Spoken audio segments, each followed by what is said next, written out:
Welcome back to Salt of the Earth. My name is Roxy Canales, and I'm a teenage Christian author. I am so excited today because today is the last day of the Gideon series. Thank you so much for coming along on this journey with me.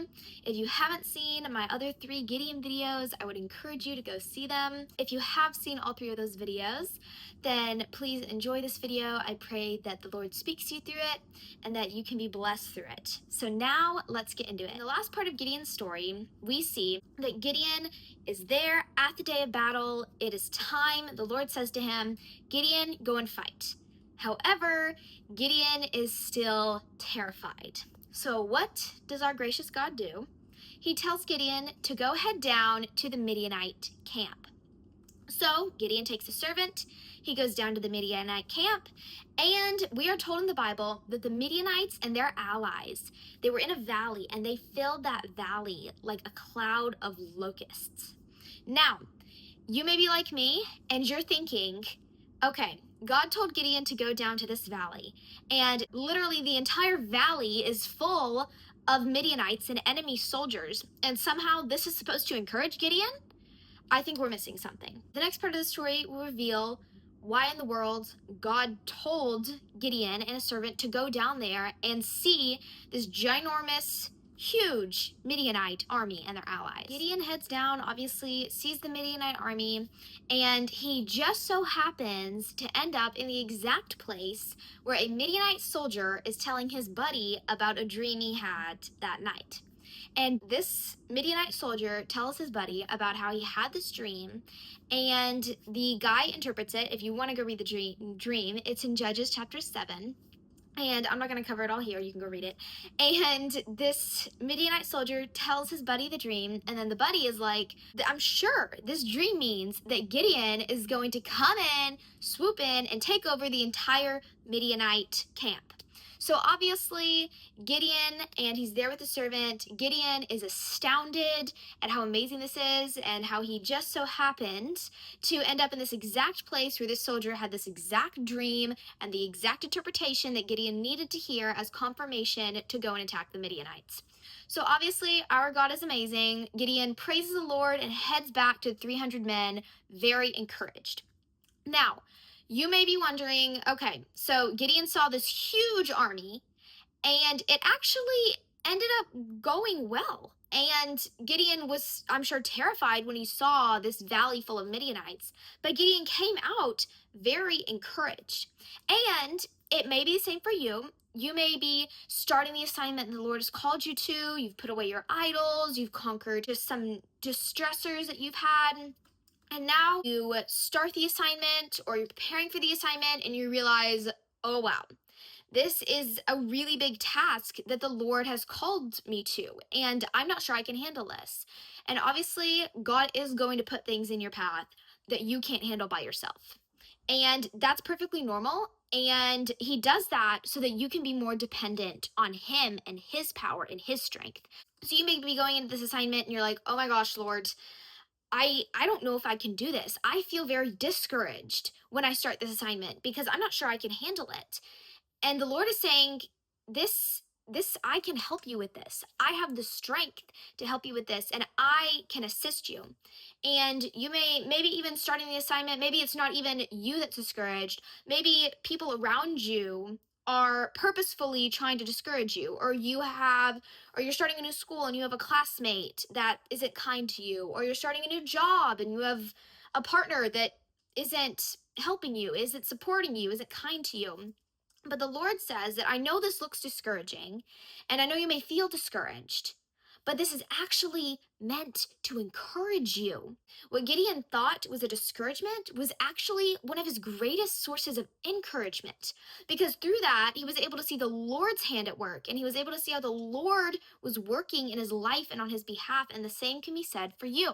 You may be stepping into that assignment, you may be intimidated, you may be discouraged, but what actually is discouraging you, the Lord can turn around, and it can become one of your greatest encouragements moving forward into what God has called you into, and moving forward in life, it can actually, that discouraging time in your life, God can actually turn around and use to encourage you. So you can see and depend more on God and his faithful sovereign hand.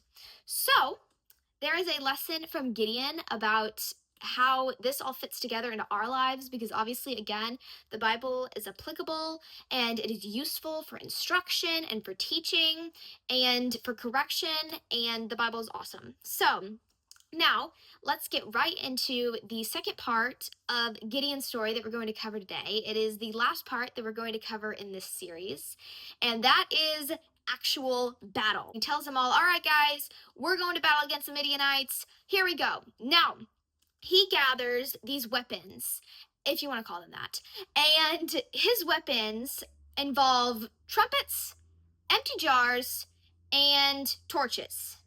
Now, if you were to go and lead 300 men against this massive army, I'm sure those would be the three weapons that you would pick, right? I wouldn't pick them either. Those would not be my weapons of choice if I were to go into a battle, and I'm sure they weren't Gideon's either. But all the Midianites were hogging the swords, and Gideon was left with no swords. So he had to use what he could. He improvised, and he found pitchers and some torches. So that's what Gideon goes to battle with. And Gideon actually he gathers all his men, they surround the valley, and basically they just shout and break some pitchers and sound some trumpets. And the Lord shows up for Gideon. Surprise, surprise. The Lord is faithful. The Lord shows up for Gideon, and the Lord is actually the one doing most of the fighting, if you want to call it that. The Lord somehow confused the Midianites into attacking each other. And then the remaining survivors just ran away.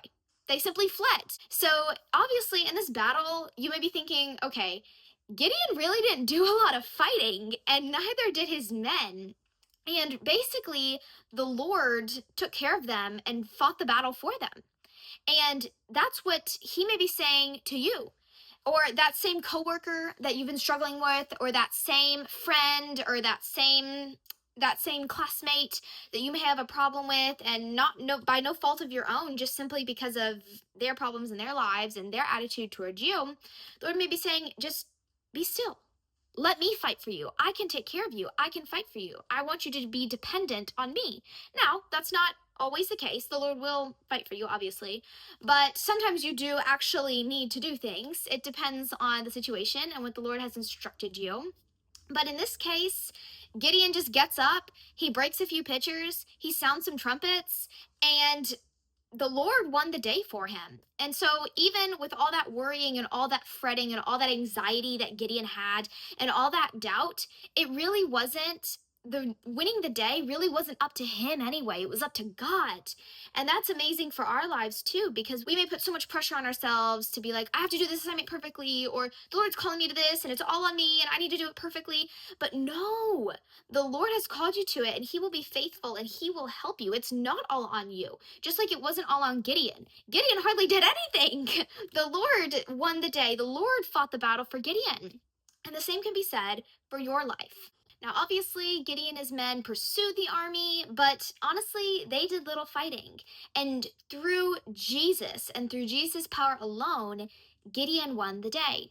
And I'm sure if you were to go up to Gideon after the battle and ask him, hey, Gideon, do you regret actually following the Lord's call for your life? And do you regret some of those maybe scary moments but times where you were actually able to see God work? I'm sure Gideon would have said, never. I wouldn't trade where I am now for a million years. And though I've been terrified and scared out of my wits, I don't regret working for the Lord and fighting this battle against the Midianites for the Lord.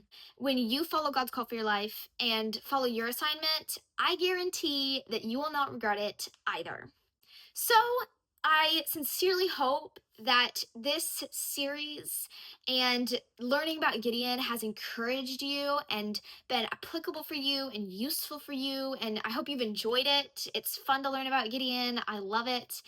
And I hope you've loved it too. So thank you for joining me on this journey on learning about Gideon and learning hopefully more about yourself and about God. And I would encourage you all to stay salty.